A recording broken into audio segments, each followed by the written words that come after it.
Buy, borrow, die is a financial strategy that involves purchasing a life insurance policy with the intention of using it as a tax-efficient way to pass on wealth to your heirs and beneficiaries. From the perspective of the wealthy, here's how it works. Buy.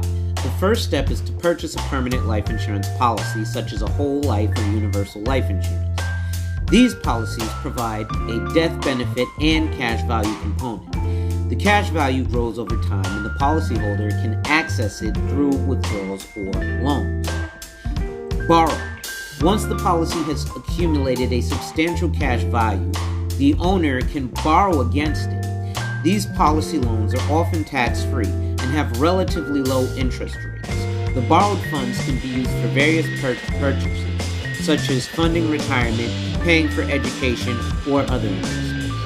And die.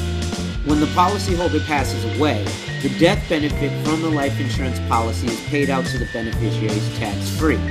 This death benefit can be used to repay any outstanding policy loans.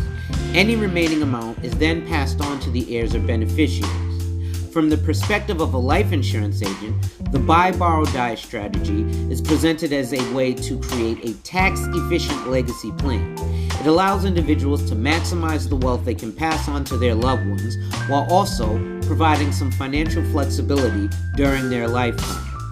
The life insurance agent would emphasize the potential tax advantages of this strategy and the importance of carefully managing the policy to ensure its success. However, it's crucial for clients to fully understand the intricacies and risks that are associated with this strategy, as it might not be suitable for everyone and can overall impact the financial plan. To learn more about this or how other strategies can work for you, click the link below and a licensed financial professional will get in contact with you shortly.